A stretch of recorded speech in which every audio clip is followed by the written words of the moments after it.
Good evening. The January 4th, 2023 meeting of the West Springfield Planning Board is hereby called to order at 6 p.m. In accordance with MGL Chapter 38, announce that anyone intending to tape the meeting must identify themselves to the clerk and provide his or her name and address for the record. And we inform those present that any document considered or discussed must be made part of the record of the meeting, and the original or copy must be submitted to the committee before there will be any discussion regarding that document. Documents include photos, plans, drawings, computer printouts and simulation, video presentations, and the like, as well as letters and written material. 6 p.m. Period. Company of Holyoke, Inc. Zoning map amendment to change the zoning on a 17.66 acre parcel, the northeast corner of Whitney Ave and Highland Ave, from resident A2 to resident C. Got the floor. Thank you, Mr. Chairman. Good evening, members of the Planning Board. My name is Rich Sipek. I represent Pyramid Company of Holyoke, Inc. As indicated with regard to the requested zone change for the 17.66. Can you hear me now? Okay. I represent Pyramid Company of Holyoke, Inc. with regard to the requested zone change for the 17.66 acre parcel on the northeast corner of Whitney Ave and Highland Ave from residence A2 to residence C. I handed out just little handouts, just to refresh your memory.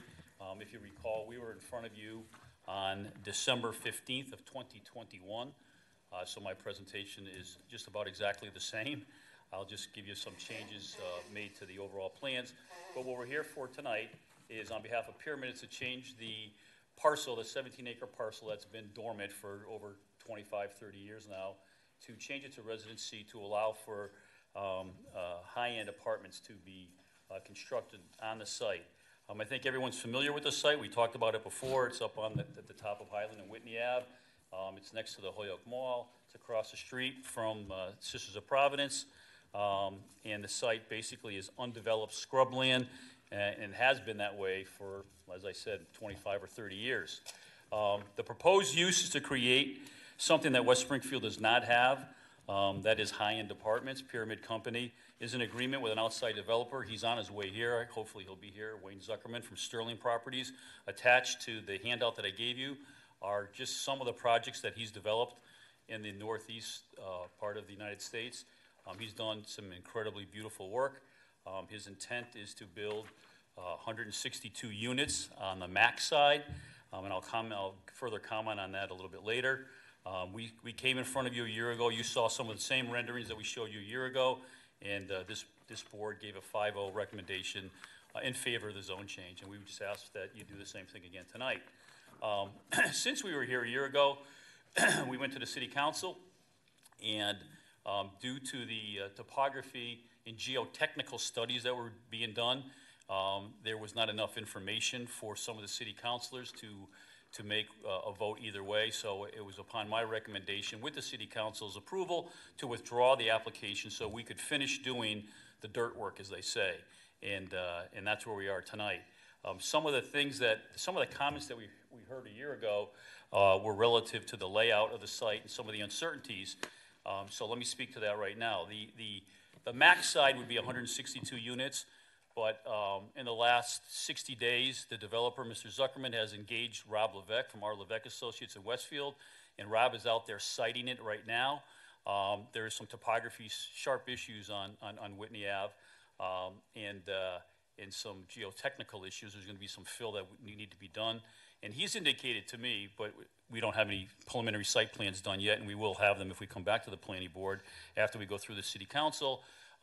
He's indicated to me that it's likely, more likely than not, that the number of units will be less, just due to the topography, geotechnical issues that are there, but I don't have anything to represent. What I can represent now, on the plans that we have looked at, 162 units would be the development size.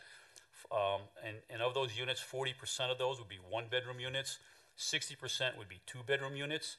There are no garages. That was one of the concerns that the council talked about. We've removed all garages on the site. There's 324 proposed parking spaces. That is a ratio of 2 to 1, so there'll be plenty of parking.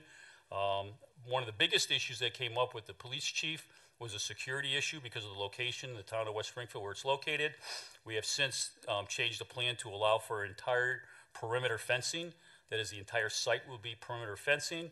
There'll be a gated entrance. There'll be fobs for all the residents and guests that come there. On the site will be a pool. There'll be a fitness center. And most importantly, we moved the entire project to the most northern side of the project, closest to Holyoke. So it's furthest away from the residential neighborhood and best sited there. So the project has basically been shifted toward the Holyoke side, which directly abuts a huge apartment complex. If anyone has been up there and driven around, there is an apartment complex right next door. Those are the major changes. All I can suggest is this site has been abandoned. It's been, you know, I know we're going to hear many, many comments about it. It's a residential neighborhood. Keep it a residential neighborhood, yada, yada, yada. But there has been many, many residential developers that have looked at this. They have no interest in that parcel to develop it for resident. It's just unfeasible, and it's not something that'll work. This is the best use. I would suggest that if you look to the north side, you've got an apartment complex. You've got the Holyoke Mall. To the east side, you have the Providence Place, the Sisters of Providence, a very beautiful development, high-end units there. This would fit in like a glove. And I've been working directly with the chief, talking about the security issues. And one other comment, I met with Connor Knightley from the DPW, and one of the offers that we're going to offer to the city council is that Pyramid is going to be willing to work to give some compensation to the town of West Springfield for traffic improvements, because that was the other big concern. One was security, one was traffic, and we're addressing both of those. They are now doing traffic counts out there, and Connor had indicated to me in the comments, I think, to the board tonight, he sent it out for proposals as to what would be the best traffic design for that intersection as you come up Highland to Whitney. So we're going to work with them as well, and we're going to give a financial contribution to whatever improvement. It might be as simple as a stop sign.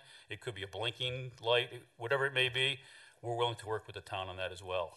So the developer is all in. The mayor is fully supportive. This board was supportive. Most of the council was just concerned about the issues that I've just addressed right now, and we're just about there.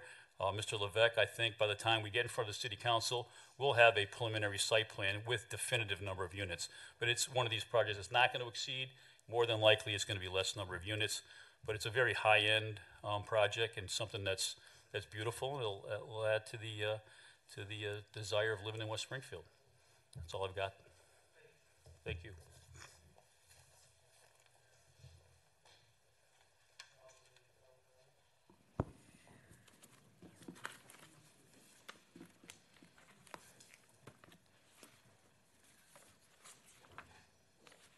I forgot to turn it on.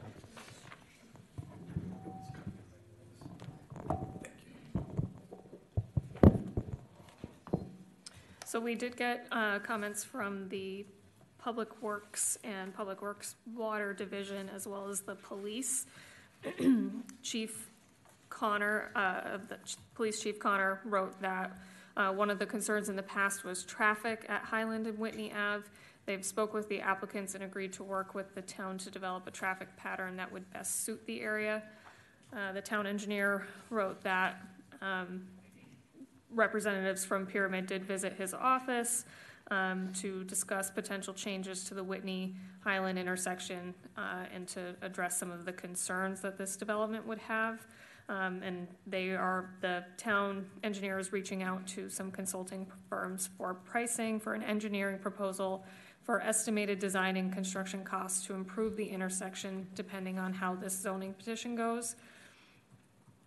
Pyramid mentioned that they would commit some funds to this intersection, but unless they encumber a majority of the cost, the town itself hasn't committed any money for the cost. In the Deputy Director Water Division commented that based on existing availability of drinking water for new developments, the town is limited to about 219,000 gallons a day. This new construction, as proposed, would consume more than 21,000 gallons of water a day, which is about 9.6% of the available drinking water. This doesn't include any waste of water on things like lawn irrigation. And he also commented that as a longtime employee of the town, he's aware that the site was a sand pit quarry that was filled in by the Holyoke Mall about 25 years ago. And therefore, that type of fill might not be suitable for construction. So they're not against it, they're just, there's things that need to be done on the developer's part, is that? Well, what I'm understanding? there's a lot of unknowns until there's actual developed plans that are submitted. They can't really say one way or the other if it will negatively impact the town without more details. Okay. You guys want to comment on any of that stuff before we move on? Sure, real briefly. The geotechnical studies have been done, and that's what Rob is working on right now. And we do know that there's going to be fill, there is some fill that needs to be taken out and replaced in. And that's going to be clean fill just for construction purposes. As far as landscaped areas, there's going to be mostly parking up there. It's going to be a gated parcel with a big open, surface parking lot. I don't anticipate much water use other than the use to the apartments, but we haven't even dove into that issue right now. And like the chief had indicated, we've been working with them very closely, and we're going to continue to work with them and come up with a traffic plan that's going to work. So all those issues, and that's why we're back. All those issues are why we stepped back away so we could further address them all, and we're in the process of addressing all of them. So by the time, you guys have committed to put some funds? yeah, absolutely. Okay. Yep. Nothing? Go ahead.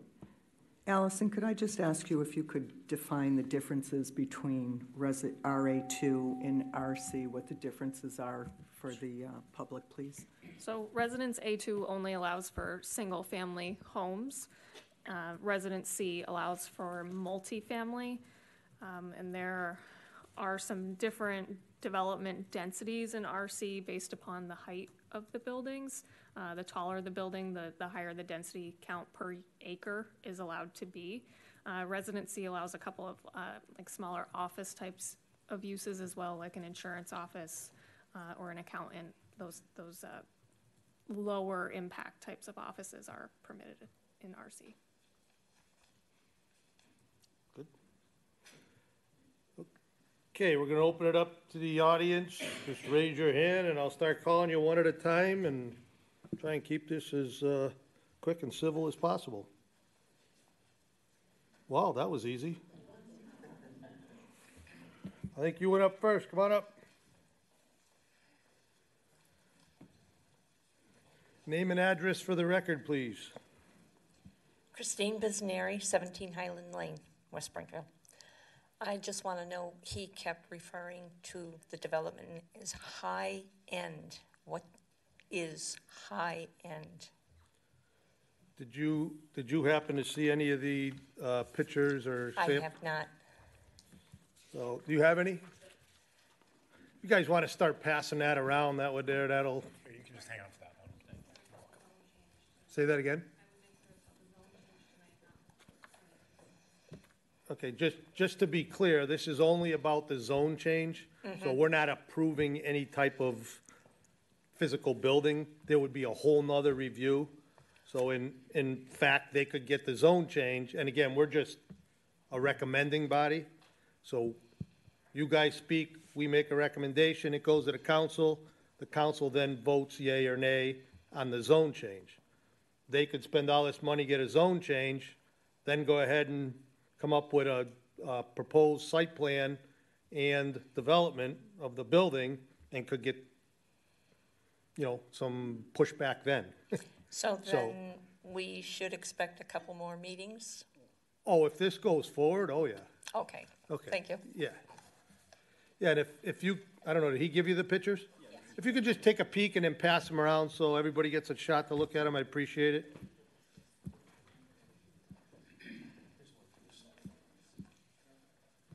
Come on up.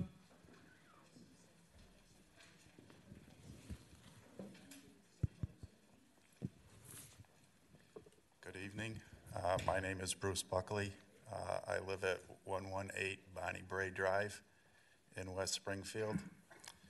And as it stands right now, and I know we've talked about, or the gentleman here has talked about traffic, But even the way that it is now, it is extremely difficult to take a left-hand turn off Prospect Street to head up towards the mall. And it gets even worse during the holiday seasons when there's quite a few people that go up to the Holyoke Mall for the Christmas holiday season. It's very difficult to turn left there. Again, they talked about high-end units. What type of people are going to be moving into those high-end units? And even putting a fence around the area, as they've talked about, that still doesn't deal with noise. That would be attributed to another 162 units in the area. Besides vehicle traffic, you are going to have citizens that would move in there that will also be around. But again, very difficult. If they were even going to consider putting something like this in, I would strongly suggest putting a traffic light in where traffic would have to stop so that people could exit Prospect to make that left-hand turn to go up towards the mall. You're talking by fountain plating, is that what you're talking? Excuse me? Where are you? Down by Bear Mouth, the nursing. Oh, I know, okay, Yeah, by the nursing home, taking a left and going back up, okay. Yeah, if you went right, you go towards Dunkin' Yep, and the I Shell got you. station. If you take a left, you're heading up towards the mall. But it's got very difficult even now to make that left-hand turn. So, Oh, one talking at a time, please. If you want to speak, raise your hand. If you want to talk about something not pertaining to the meeting, you can go out in the hall for a minute, but we got to try and keep everything under so- control so everybody can hear. Go ahead, sorry. No, that's okay. It's just, it's a difficult turn now. Yep. I used to live in the Orchard and off of Cottage Street, and I don't know if you're going to have any idea of where Cottage Street is, but turning left off Cottage Street onto Berkshire Avenue was a high fatality rate, and they have eventually put traffic lights in there. So I would suggest that to make it easier for people coming off a Prospect, to put a traffic signal in, not just a stop sign or a blinking light. And again, I think noise issue should be addressed as well. A fence going around the perimeter of the place is not going to solve a noise issue because it's another 162 units. You don't know how many people are going to live there. It is going to raise noise and also trash. So I don't know if they've dealt with the issue of trash as well. So just my opinion, at this point, bring something up for other people, the five of you to discuss as well. I don't know if anybody had thought about any of that stuff. Thank you. Thank you. Anybody else? Come on up.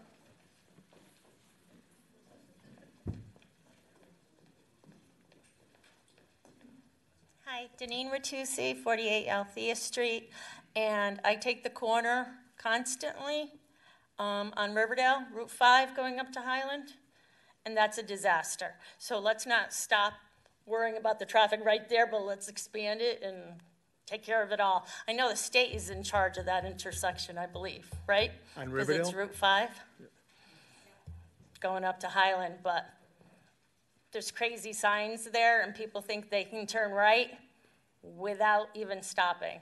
So another 300 cars, I can't imagine. Thank you.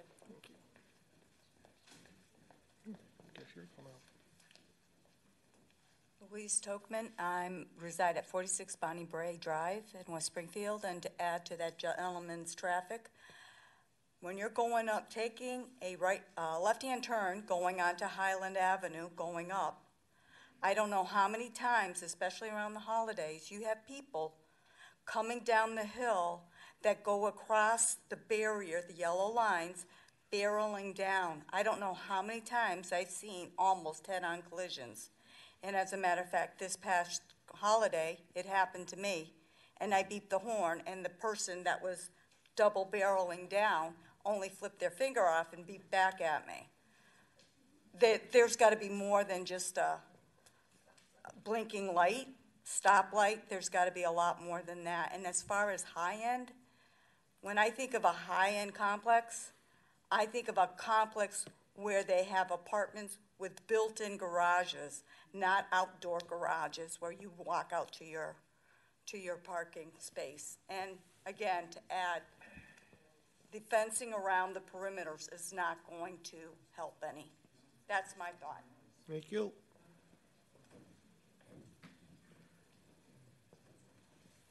Huh? No, hold on, sir. No, you, hold on. This guy right here, he raised his hand. Come on up.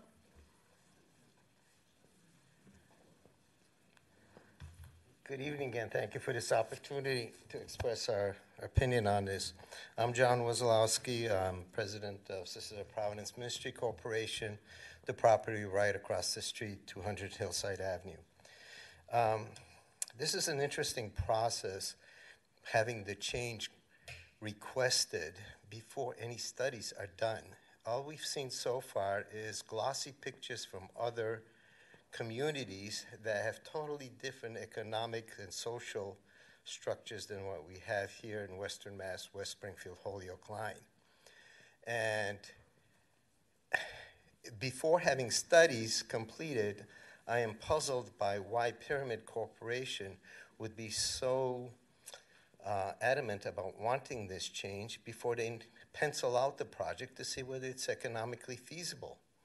Because if it isn't economically feasible, after the studies come through, a zoning change has been made, and it could be to the damage of the community because they're going to end up spending a lot less money on this project than they currently plan for. You need quite a bit of contingency from the soil, from what they find in the ground. And I want to somewhat summarize some of the traffic issues. When I get off the Pike on Route 5 North in the morning, during the day, it's backed up beyond heading north. The left turn onto Highland Ave is backed up for underneath the Pike, and I can't make that change over into the left lane to go up Highland Ave. So the traffic problem starts there. Now, Route 5 is supposed to be reconstructed, but I don't think they're going to be moving the Turnpike and 90 exit that empties out there.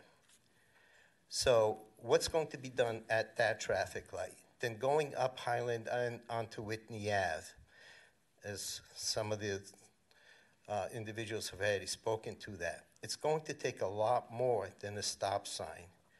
There's visibility is not, I believe, I don't know what the zoning may be in West Springfield, as to how long of a view you're supposed to have off of driveways. That road is not flat, and you have to have a certain amount of visibility. It goes up the road, the embankments are high, you can't see, including that turnoff from Highland to Whitney Ave. The signage there, there's no control there. Now, Amazon has been very nice to the Holyoke Mall and to Pyramid's benefit, I would presume, to have all their trucks come down there. We noticed that this fall there was some equipment there to count the traffic, but ironically it disappeared when before Thanksgiving and holiday traffic came about. And so are we being realistic with how we're studying this option? Because if you, again, grant this zoning change, it's something that's going to impact how they proceed, go forward, and I think it's the first detrimental step that could be taken by the committee, by the town. Now, just to exemplify some things, site has not been abandoned. They've used that for salt, sand storage, as a dumping ground from some of the dirt being excavated. So there is quite a bit of study as to, are the soils good enough to hold up a building? I would, personally, if I was a responsible individual with a project like this size, I would make sure those are done before I go and ask anybody for any zoning or other changes. When it comes to the security issues, I think there was a nice handout that was provided to the town by an individual. I won't submit it for discussion because I'm not the author of it, but has there been an investigation as to how much crime and issues exist in the apartments that are going to be just north of that in Holyoke? It is one of the highest police requested areas in the town of Holyoke because of the amount of people living there and the issues associated with that. Now, is a fence going to really delineate high quality from a troubled neighborhood? Again, yes, it probably could be managed, but how is it going to economically impact this project and the town as a result of the zoning change? I just want to go back to a little bit to the traffic. We rely on emergency equipment. We operate a nursing home near this, Bear Mountain, across the street from us. When you have ambulances coming in, is the new traffic system going to allow for emergency vehicles to basically bypass and change the lights, or do they have to wait for lights and make their way through the traffic? It's a much more expensive system, but it allows emergency vehicles to reach their destinations much faster. So again, that's a lot more expensive, especially if you're putting in lights with such response equipment in them and provide your emergency vehicles with the equipment to control it. Are they going to really fund that type of a project? What's a simple light cost, a red light? 100,000? That's the last time I looked at it, and that was about 10 years ago. So all of this adds up. The crime issue is really a difficult one. We spend a tremendous amount of money and to take care of our property so it doesn't look like it's subject to crime. We have homeless people trying to live on our property, and we try to take care of them. But will a for-profit entity like an apartment complex show that much effort to keep a neighborhood clean and attractive if they run into a financial trouble? So again, it comes down to, does this committee really want to take the effort and vote it through at this point in time without having a lot of these questions answered with substantive studies and results of them, and have those evaluated before we get into a higher pressure situation of back and forth that you have to do this, you can't do that, etc. So I'd ask them to ask you to really evaluate that. Mr. Chairman, you also mentioned that at the beginning of the meeting, if we wanted to submit information, will the information from the hearings back in, was it February 22, will they be carried to this meeting, or? It's a whole new hearing. Whole new hearing. So if you wanted to submit documentation and letters, etc., do we have to do that at this meeting today, or can we do it? You get them over to the planning department, and we can't look and discuss it anything today unless you want to hand it in today. But if you have something that you want to send to the planning department at a later date, that's fine. If you have a document or something you want to show or discuss today, it has to be turned in today. I'm not sure exactly what I mean, because we submitted letters. So anything you did prior to this hearing is irrelevant. You'd have to resubmit them all. Okay. It was withdrawn, like we never heard it before. Well, it's being presented as if, okay. So, I'd like to submit a letter that I submitted on February 11, 22 to the committee, so. Yeah, just, that, again, discusses some of the issues we foresee as a result of the bring it up and zoning put it on change. the black counter there, and she'll take it. Thank you. Thank you. You had mentioned handout. Just put it on so she can reach it, on a black counter right there. Thank you. You said there was a handout or something that went around? Yes, important notice to West Springfield residents. I thought it was a very well Where was that from? It was a community newsletter or community handout. Can I see that?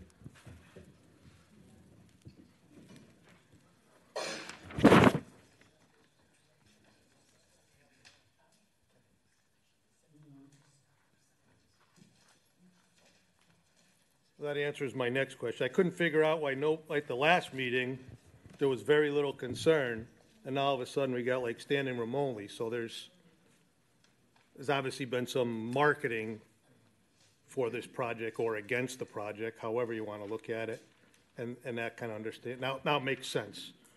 So this handout. Okay, so it was from a town resident that put this together. Wasn't from the town? Huh? I don't believe so, no. Okay. Thank you. There you go.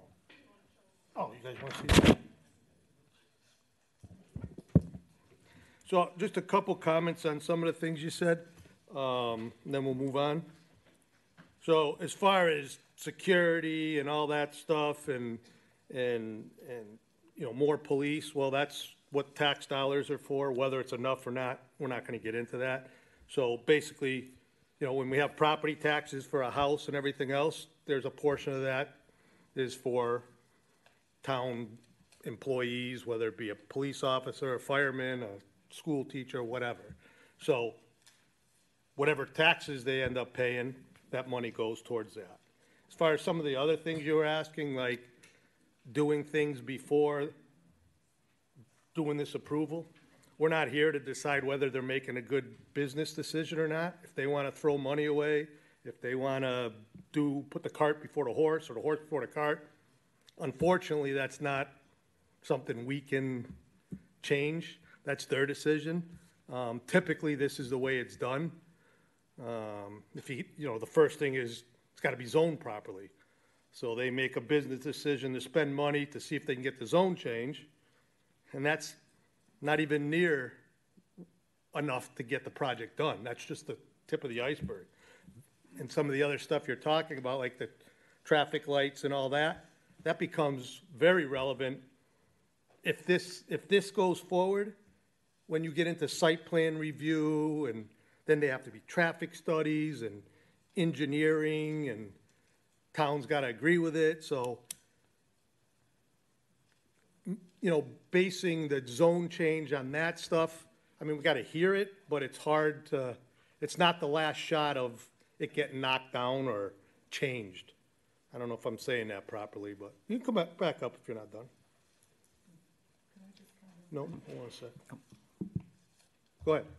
Well, I understand the economics of running a town. I'm chairman of the board of assessors in my community, and I understand the tax rate and what it reflects. And I will say, from my professional opinion, congregate housing doesn't pay for itself based on the burden that it places on the community. And the reasons for mentioning that is because you're looking at water, police, fire, emergency vehicles, traffic, which in this case, nothing seems to be in the favor of the project because all of those seem to present a set of issues that need to be addressed.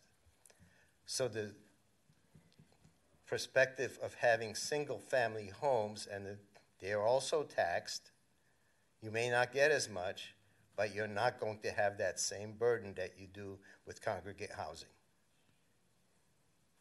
Thank you. I hope our assessors ain't listening. They may raise the tax rate. Exactly, sir. Thank you. Go ahead, Beth. No, I just wanted to comment on this notice that you have just handed out. I don't see a date on here on when it was published, but I want you to know I'm happy to see everybody here, but this is the first time I've seen or read this, and I just want you to know nobody has contacted me on the planning board regarding any of the information that's on here, so I just want everyone in the audience to know this is the first time I've seen this. Me too. Well, I don't know how widely it was distributed or what the process was.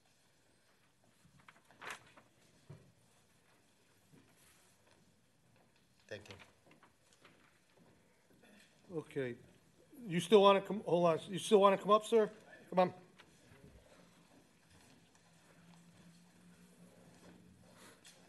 My name is A.J. O'Donnell. I live at 95 Mulcahy Drive.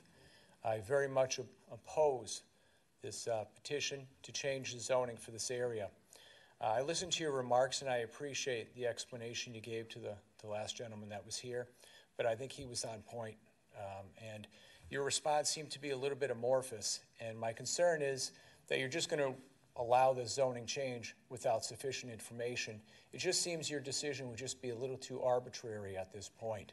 And I understand your remarks. You're saying, well, the developer wants to see if it's possible to even get off the mark, to get started.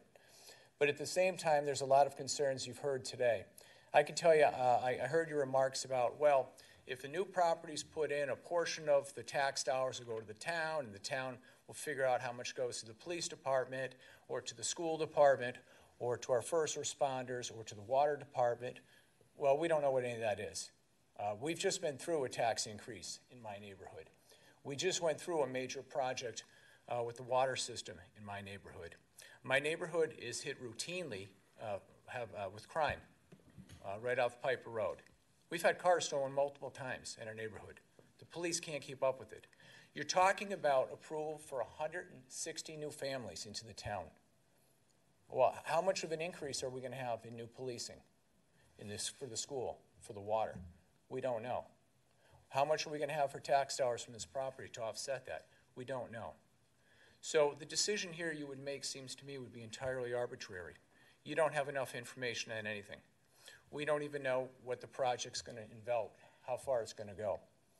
I think you need to take all of that into consideration, that you don't have enough information, our decision to say, well, we'll allow the zoning change and we'll see what happens, because that's really what you're saying. You haven't heard enough. The property, I looked at the pictures and the photos from these other communities down in New Jersey. They don't even seem to be similar to what I heard about before. Some of those have garages, some of these don't. High-end apartments, how much are they a month? What are they going to look like? We don't know any of that. What's it going to bring to the community? We don't know. You heard about the traffic. Traffic's horrific already. 116 more new families. We're not talking about 5 houses or a little subdivision. You're talking about a substantial increase in your community. You heard the number I heard for the increase in the water. I lost my breath. That's a substantial increase to me. So I would ask you to take all that into consideration, all the collateral consequences of your decision, and just realize it would really be arbitrary to vote on this. Thank you. Thank you.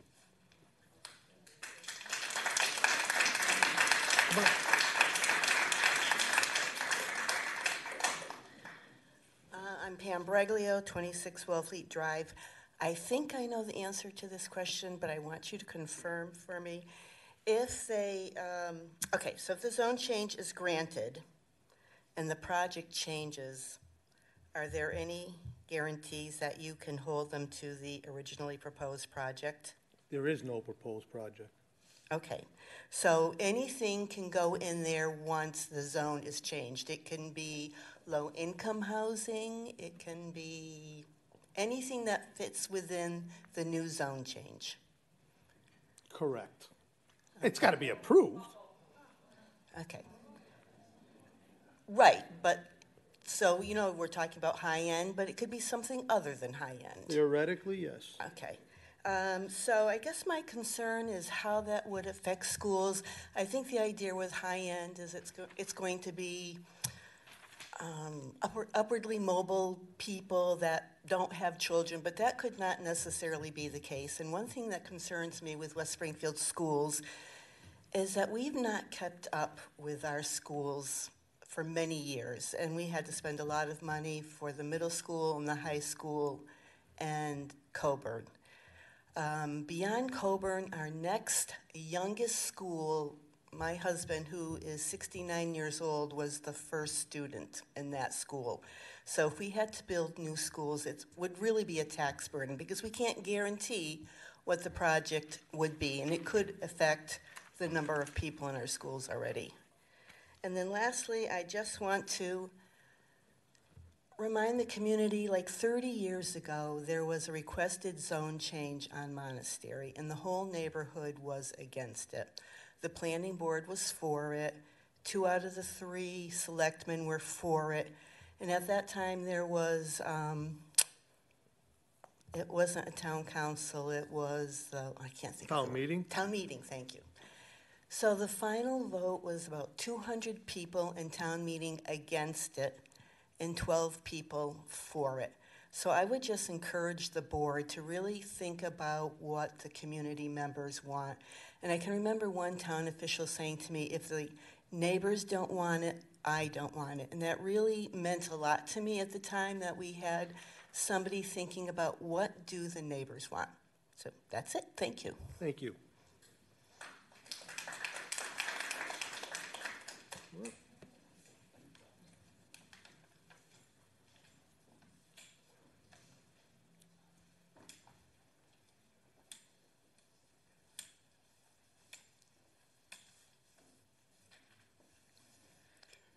My name is David T. Cemitaro. I live on 17 Highland Lane, West Springfield. The main reason I'm here is for the traffic. Traffic is like the young lady that was here earlier. I didn't get her name, but she hit. If you're in that lane to go left, to go up to the mall, or to go left, period, like I have to. And then the first left is Prospect, and that goes up. I got 2 roads I can take a right off of that, after that nursing home. And now that they closed the tolls, they have to get to our street, which is a dead-end street, Highland Lane. You can take either Overlook, which runs all the way to the end of this Overlook Street, then you take a left. Or you can take Bonnie Bray, and that goes up all the way right into our street, and it continues. And that's the dead-end street. Now, a lot of times I'm on the left lane to take, they got an arrow. Let us, when we get the green arrow, we can go. Well, these people coming down like there's no such thing as an arrow. They got a stop sign there. None of them stop. They just continue. And then they wave you off, give you the finger and every other thing. They call you, you know, I can't repeat what they call us. But I stopped driving because of that. I'm 84 years old. I'm retired, and I have a lot of issue that I'm dealing with right now at my age. And I'm here mainly for the traffic, because what's going to happen when you get these apartments filled and everybody has a car in the family that gets into the, I don't know how they're going to get into the, who's in charge of, I didn't get this man's on the end over here with glasses, the first person who was up here speaking. He must be their lawyer. Can I have his name, please? Richard Sipek. Mr. what? Richard Sipek. Oh, Sipek, okay. Does he live anywhere near where this construction site is supposed to change? I don't know, I don't think so, but it's kind of irrelevant. Well, it is for you, baby, because of where you live, but for me, where I live.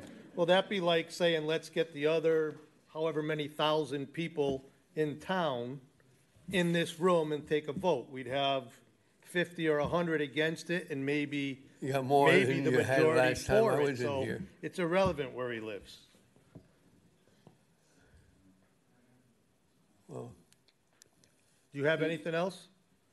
no, that's it. I'm sure? That's all. I'm gonna quit there. No, I mean, you can say, it. You got more.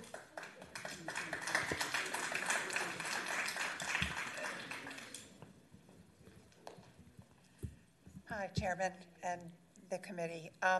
I'm Susie Dixon-Moyer, and I am the Executive Director for Providence Place, and it has been mentioned this evening. We have 119 apartments. We are 100% full with 133 residents. Most of our residents are still driving. I have 70-plus staff that come and go 24 hours a day, plus deliveries for all of our supplies, our visitors, our support personnel that come and go, and emergency vehicles on a regular basis. That equals about 300 plus a day entering and exiting onto Whitney Avenue from Gamelin Street. It is already incredibly difficult as you pull out onto Whitney. You can take a right, but you have to be careful about who's coming up the hill, and you take your life in your hands if you're going to turn left. An additional 300 plus vehicles will make it absolutely treacherous for my population and for all of my staff. I think two things that I'd like you to consider is that with families moving in to those apartments, no one has discussed the opportunity for sidewalks in the area, and there will probably be school children, and school buses will add additional congestion to the area. And there'll have to be pull-offs for that, because if you put a school bus on Whitney, it's going to back the traffic way up past the mall during the morning hours. So please take my thoughts for consideration, and thank you very much for letting me speak. No problem.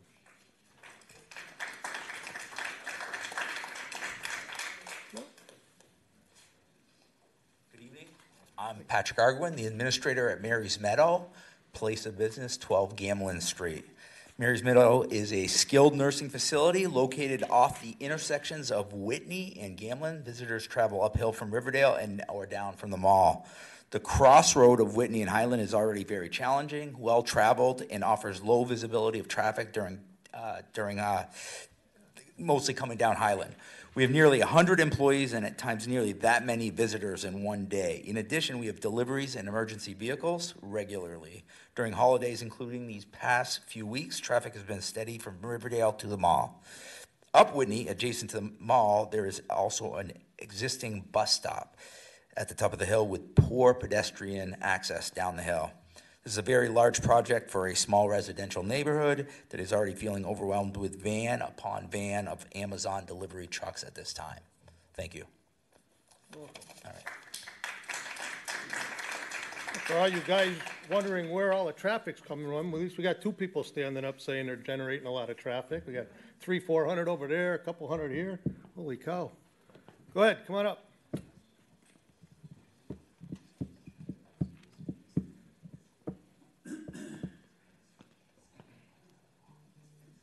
Good evening. My name is Lori Mission. I live on 263 Prospect Avenue, West Springfield.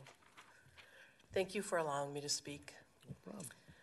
So, besides the very timely comment about school children and school buses, there are also two bus stops on Highland at the beginning, very close to Dunkin' Donuts, that are a cause, I'm sure, of several of the, if not most, of the fender benders we see as people take that left to go up to Highland. They're very poorly placed. The road is narrow. And on Monday, Governor Baker signed into law that people have to give 4 feet for pedestrians on this very narrow road, which is Highland. And there's no sidewalks. There's no sidewalks on Whitney. There's no sidewalks on Prospect. I can't tell you how many people I've seen walking up and down this very long, hilly street as they attempt to get into Interstate Drive. Which brings me to my next point of Interstate Drive with the tractor trailers. They also need to make the turn onto Prospect Ave and off of Prospect Ave. So when you add in the Amazon trucks and these potentially 300 more cars, it's just really going to be a nightmare. Has there been any consideration for Pyramid footing the bill for sidewalks, similar to the way Walmart does when they move in, has there been any consideration of roping in Pioneer Valley Transit Authority for moving the bus stops off of Whitney and possibly putting them on Prospect, where there's a lot more space and where there's already a bus stop? Not to mention how on earth, I don't know where the buses would even turn around to get the kids off and on at the new apartments, not to mention the existing apartments. And that's a hilly street. I live so close, but I avoid it in bad weather because leaving the mall, if it's icy, if there's somebody crossing that street, we'll have another fatality. And there's a lot more cost here. There's a lot more that's gone on recently, including the redoing of Duncan, that has added to the traffic woes in this very small section of town. So I urge you all to please go there during rush hour. You drive it. You see what we've been living with for so long. And, or not so long, I've lived here for a long time, but it has definitely gotten worse. I'm concerned about people who would want to move in. And high-end, low-end, again, I don't know any high-end place that doesn't have garages. So I'm concerned, and that's about it. Thank you for your time. You're welcome. Again, a reminder, some of this stuff we're talking, and it's fine, we'll go some more, but we're talking about stuff that's typically for the site plan review, as far, we'll let it go for a little bit, but again, if you got new information or you want to speak, there's no problem, but try and keep it pertaining to a zone change, not a site plan review.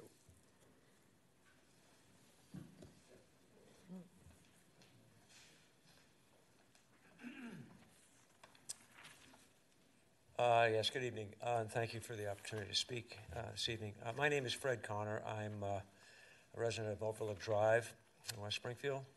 You can let it be entered in the record that I'm opposed to the zone change as proposed.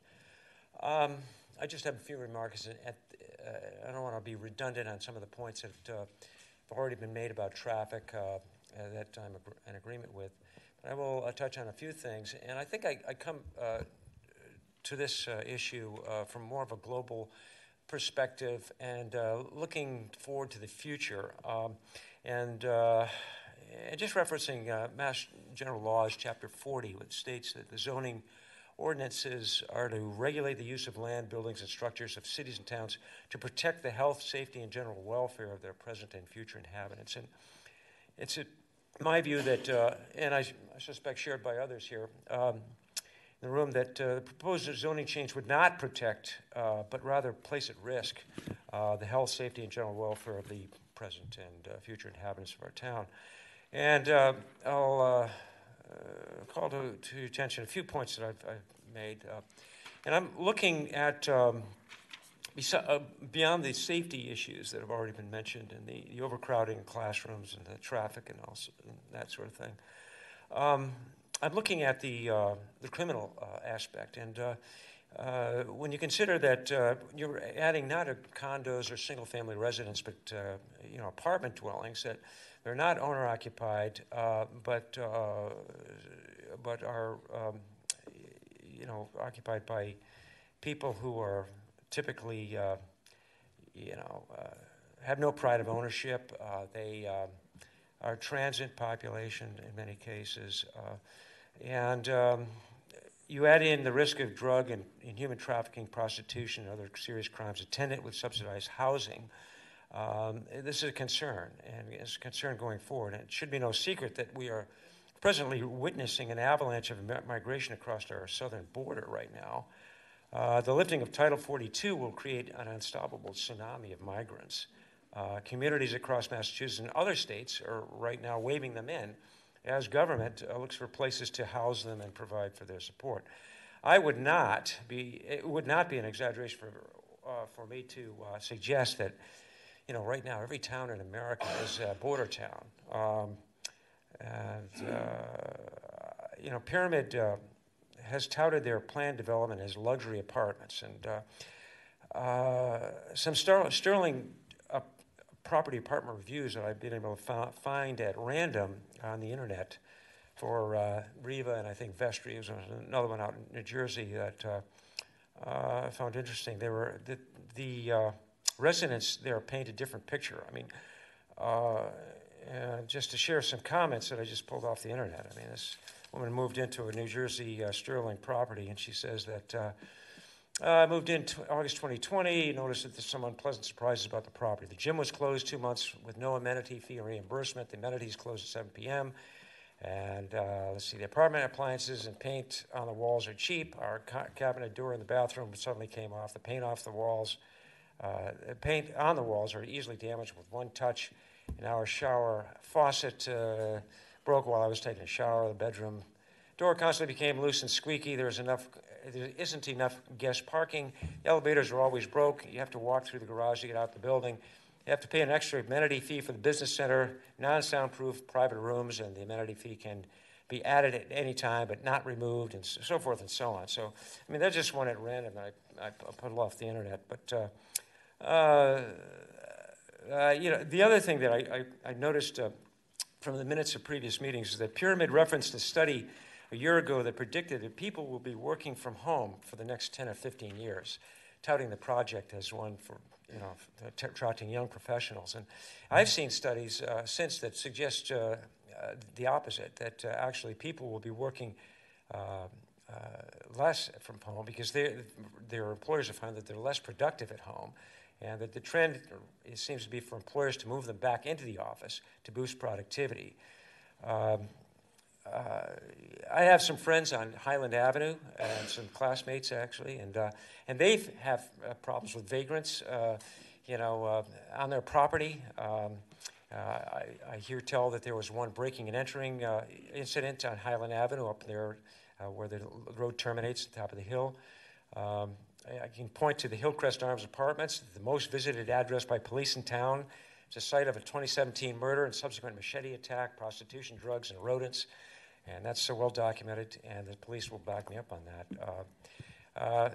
I think to allow spot zoning, if you're going to be termed that way, we leave the town residents to cope with the long-term consequences of that decision. And I think you'd see that in the form of increased water and sewer rates for maintenance, repair of aging infrastructure pushed beyond its limits, which would be a burden on households already challenged by rising inflation, unemployment. We're seeing a COVID resurgence, deepening recession, and now you talked about a pressure test on the infrastructure, and that's great. That's standard. That's what they do, DPW. But you should be mindful that the infrastructure we have in town is between 70 and 150 years old, and Highland Avenue, those pipes have been in for a long time, probably close to 70 years old, and I know there's been some breaks, water breaks in Prospect Avenue, and from heavy traffic on those roadways. So those are issues that are passed on in taxes to the residents in town. So furthermore, I believe that having a complex like that, as it's been mentioned by others at the podium, with adding 362 cars and who knows how many people there, 162 households or whatever, that's going to further stretch the police and fire resources thin. I mean, they're on a level budget going into 2023, both of them, both the departments, and that could affect potentially emergency response town-wide. I think police departments across the country are under siege. I think we just pick up a newspaper, we can see that. In our town alone, the police department's neighborhood watch program was terminated, and when I inquired about it, and they cited the lack of staffing resources to support it. And that's certainly, as we see a rise in crime with the what's happening on the global and nationwide, that's certainly a major concern. So those are the comments I would make. And for these reasons, I would recommend that the RA2 residential zoning for Whitney Avenue parcel be left undisturbed. My final comments would be these. Getting back to the Attorney Sipek's previous remark about the geotechnical study, he made a reference to that in the March 21st meeting in 2022, and I understood from what was enunciated here at the meeting at the outset, and also back then, that the town is advised that any document to be considered or discussed at a public hearing must be provided to the board and made part of the record of the meeting. And that clearly, Pyramid stated at the March hearing that it had completed the geotechnical testing and that there was, some additional work that needed to be done to the soil, but he did say that it was completed. And when I inquired with both departments, the planning and the town council, they could find no record of it. So I don't know how to interpret that, but it does not appear that the report was ever provided to the town or made part of the record. And I believe that the results of that should be made available to the planning board, town council, and the public for review before a decision is made. At the March 2022 meeting, petitioner and West Springfield resident, Mr. Rogalski, stated that he was no longer employed as a general manager of Holyoke Mall and was a consultant for them residing in West Springfield.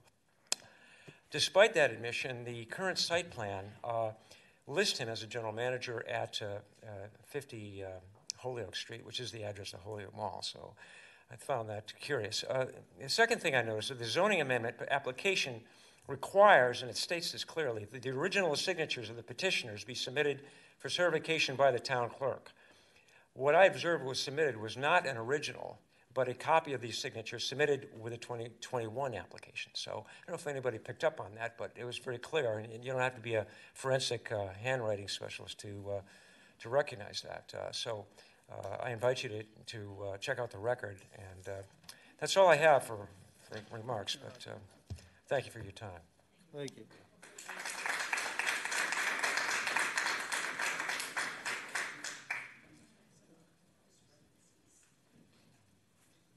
What?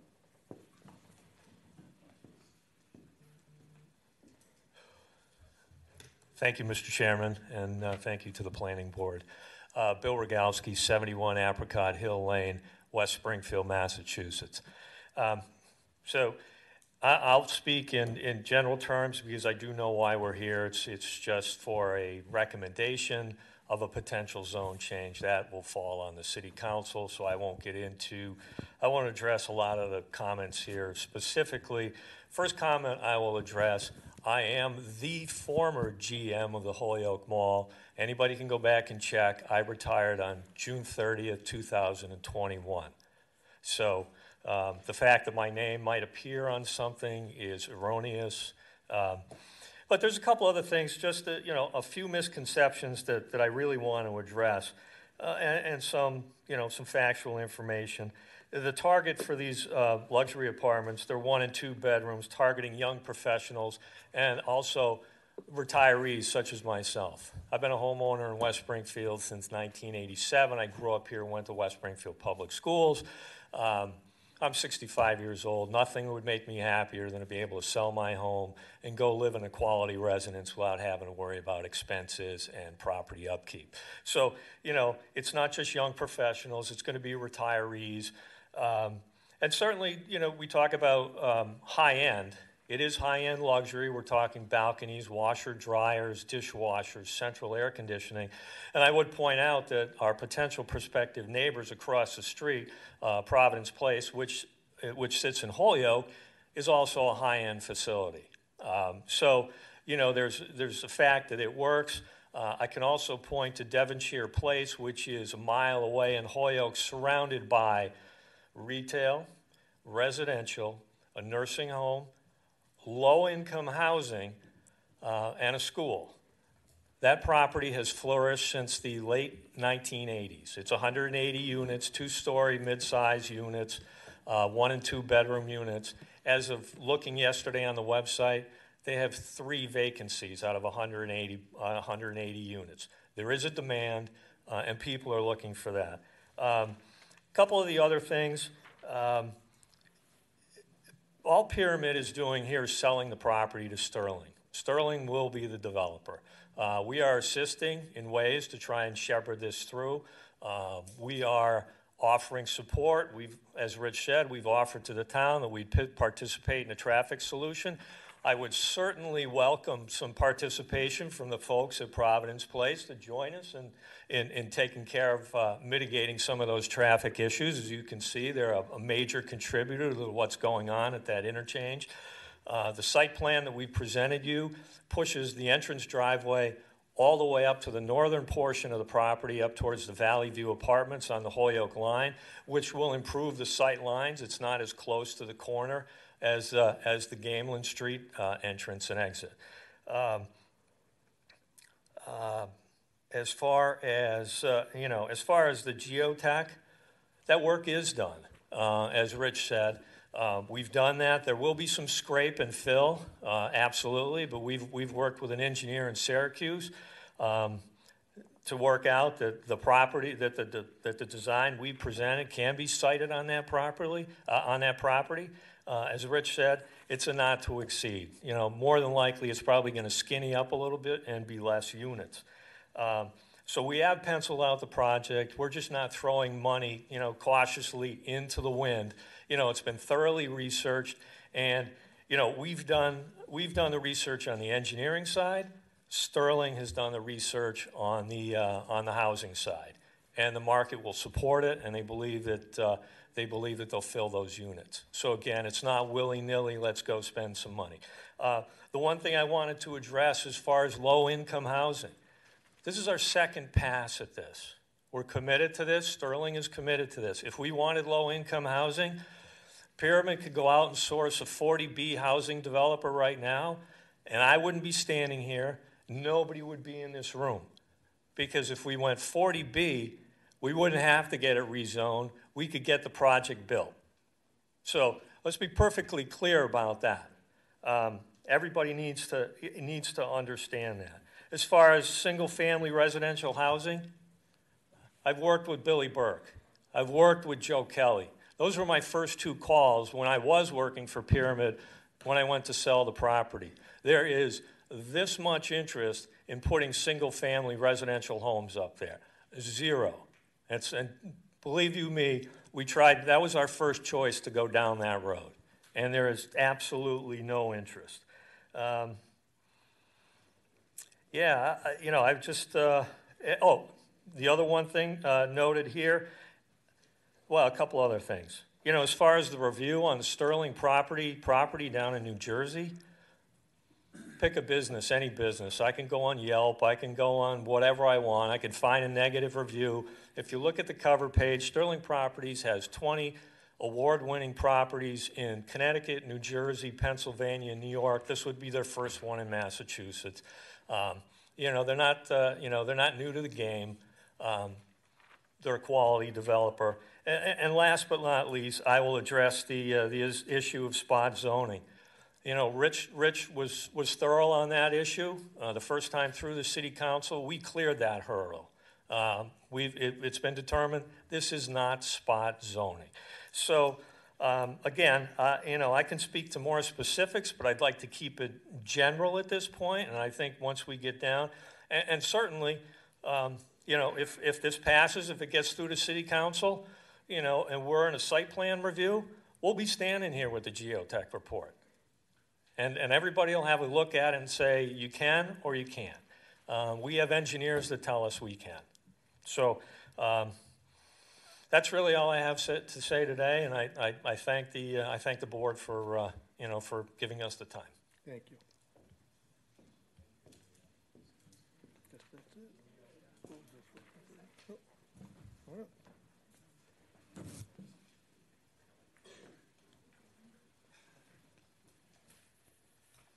I've already been up here. All right. Again, Bruce Buckley. Great to see you again. 118 Bonnie Bray Drive. And I would politely disagree with your opinion on where this gentleman lives as to putting this property in. It's not going into his neighborhood, and it's not going to affect his personal life one iota. But if it gets put in, it's going to affect all the residents in the surrounding community they're going to have to put up with and deal with what goes in. And my other question is, if they change the zone and it doesn't really work out, how difficult is it to change the zone back to the way it is today? Basically the same process they're going through now. Someone would have to go. So in other words, it would be a pain in the neck to try to reverse it. Well, I don't know. What if everybody's for reversing it? You know what I mean? Well, I can't. It's a hypothetical question. Again, but the I'd like process I'd would like be to the see same. him put that in his neighborhood and not in our neighborhood. Thank you. Thank you. What does that have to do with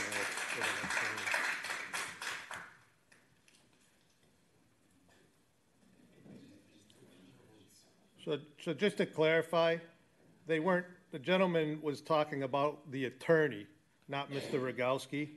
That's why I said it was irrelevant.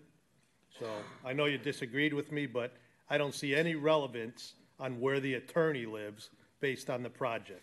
It's not going into his neighborhood. Okay. It's going into Agree to disagree. Agree to disagree. We're all set. Anybody else? Come on up.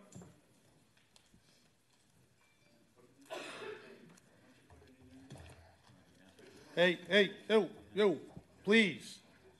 We're going to keep this civil, or you're going to be asked to leave. Go ahead, sir. Thank you. John Wazalowski again from Sisters of Providence Ministry Corporation. Interesting statement made about some of the Sisters of Providence operations contributing to traffic. They've been here for close to 150 years. It's their anniversary this year. And they've done an excellent job, I think, in maintaining a very good community-oriented operation. What has Pyramid Corporation done for West Springfield? You've carried, the town of West Springfield has carried the burden of the traffic that you had really no benefit from as a result of having the mall on your border. And this will continue to exacerbate that issue while folks out in New Jersey continue to benefit and draw money out of this community as a result of this project. They're doing this for basically making a profit and pulling money out of the community, while the taxpayers will continue to fund the infrastructure, the ones that have lived here for generations or have moved in recently. That's the impact of congregate housing. Transient folks coming in and moving out. When it comes to quality, this is a 3-story high building that was being proposed. No elevator. There's really nothing special about it that in the documentation that was proposed. So I'm going to interrupt you. We're not here for the site plan, or there is nothing proposed. So again, it's going on, and we're repeating. Okay. And anybody that comes up and brings the same stuff up again, unfortunately, I'm going to interrupt you and ask you to stop. This is not a site plan review. There is nothing proposed. It's a zone change. Again, as somebody mentioned, and I'd hate to say it, but it could affect them, the project could fail after they get the zone change. Someone else could buy the property and the zone change is there. So we have we cannot debate a project that is non-existent. Non-existent. There is no proposal for a project. It's a zone change. It is a zone change, and West Springfield already has a substantial commercial zoning throughout the town. But what makes a community is single residence family type of housing. And that's what it's zoned right now, and I believe that's the proper zoning, as Pyramid Corporation has already benefited from that zoning, from that tax rate over the years it has held. And I think, again, I think any zoning change will be to the detriment of the community. Thank you. Thank you.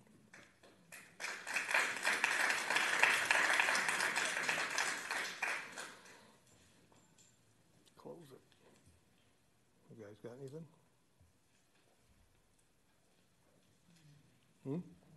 All good? Make a motion to close it then, if you're ready. Nobody else? Motion to close the public hearing. Second. Any discussion? All those in favor? Aye. Opposed? Abstained? Closed. So just for some of you that are new to this, the public hearing is closed. That means no more comments from the audience. Everybody had their shot, and it's back up on the table here for us. Thank you. You guys? No, nobody has to leave. We haven't, you can leave, you can stay, you can do whatever you want. All I'm saying is there's no more public comment. You can do whatever you want. All I ask is that if you're going to talk, take it out of the room. Excuse me, I'm going to ask one more time. Take it out of the room if you want to have a discussion. We have a live meeting on right now, and we're trying to conduct town business. Thank you.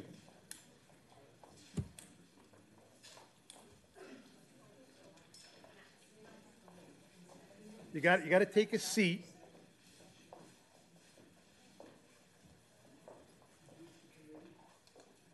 Part of it, yes. What's that? Ryan McLean and Jay Lacasse. No problem.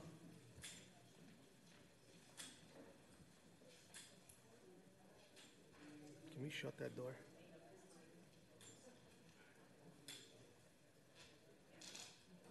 I mean, if they're going to stay on and talk, I'm not going to listen to it all night.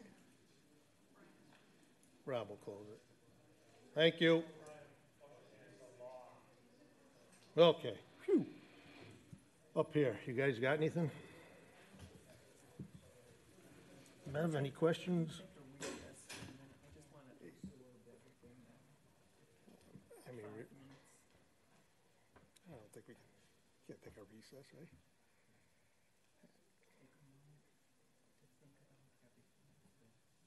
You could.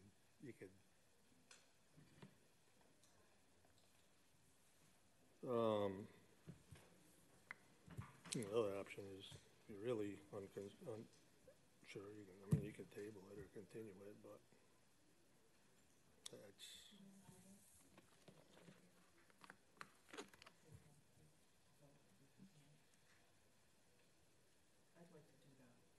I mean, you can make your own suggestion whether or not it gets voted in or not. I'm not sure how we go about this, Allison, but if I'd like to table this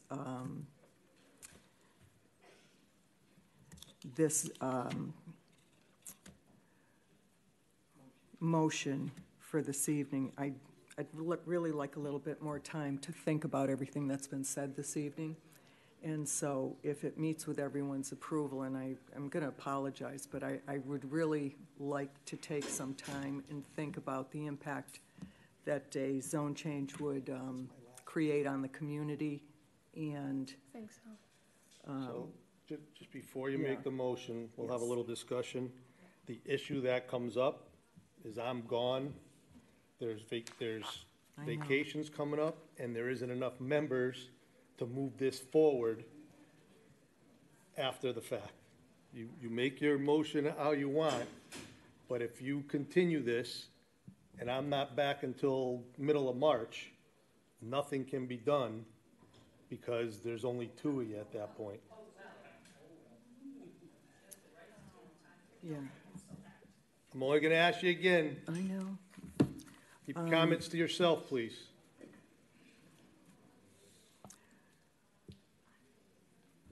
Well, I guess I'm just going to say if we were to vote on this evening, I would probably not move to favorably recommend this.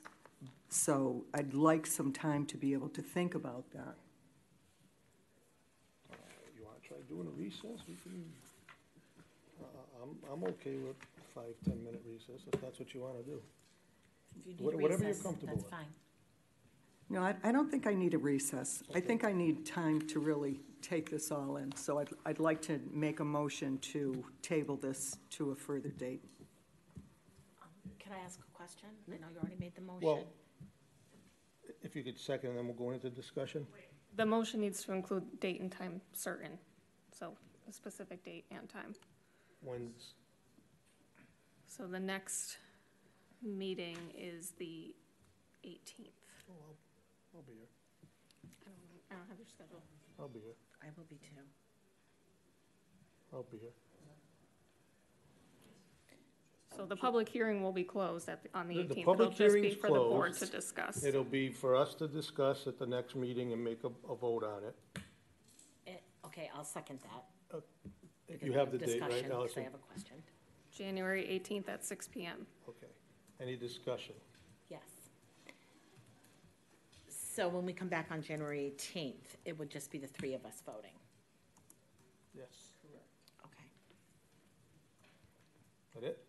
That's it. That's all I needed clarification on. Okay. Thank you. So, unfortunately, there's no, public hearing's closed. You can come to the meeting if that's what you're asking. Absolutely, but there won't be. No talking. There won't be no more comments from the audience. Yeah, no, anybody, all these meetings are open. Okay, so we got a motion on the table to continue till January 18th at 6 PM. All those in favor? Aye. Opposed? Aye. Didn't pass. Say that again? Did not pass. Has to be unanimous? Yes. There's only 3 of you. Then we're voting Well, on that's it. great. All right, I'll stand still.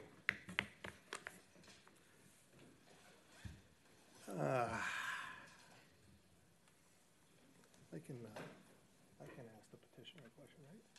No.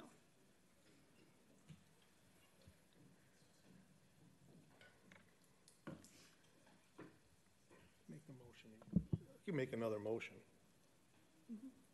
Make it again.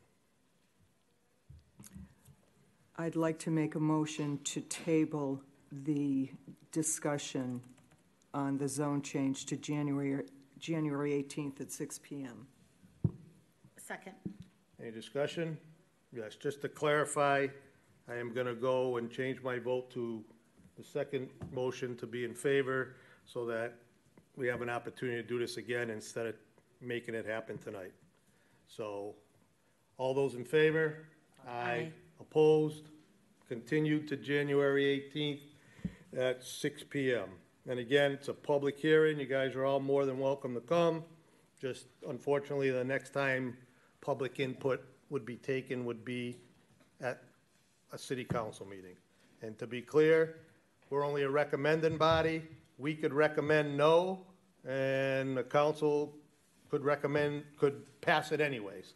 So we're just a recommending body. Doesn't, unfortunately, it's a suggestion from us either way. So it could go, no matter what happens here, it can still go either way at the city council. Just a quick question, Rick. So it's actually the city council that actually does the zoning? Yep. Thank you very much for your time. Okay. Thank you, everybody. All right, so now, minutes of December 7th. Let me give it a second till they clear out.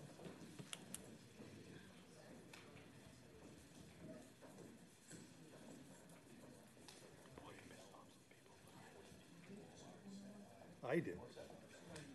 Oh, my God. Please take your conversations out in the hall. We still have a meeting going on.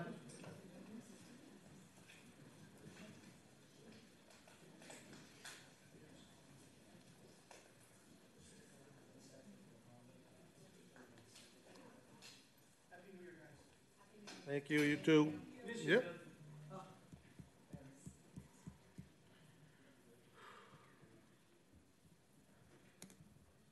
Okay, we have a motion on the minutes. Move to approve the minutes of the meeting that took place December 7th, 2022. Second. No discussion. All those in favor? Aye. Aye. Opposed? Abstain. Abstained? Yeah. I'm so confused. Yeah, there's. Okay. Have we got anything else? So tonight was supposed to be board reorganization, but since there's only the three of you here, I think we'll put that off, and take it up at the next meeting. Okay. That's Sounds it? good. That's it. Someone make a motion to adjourn. Move to adjourn. Second. All those in favor? Aye. Aye. Good night, West Springfield. Thank you.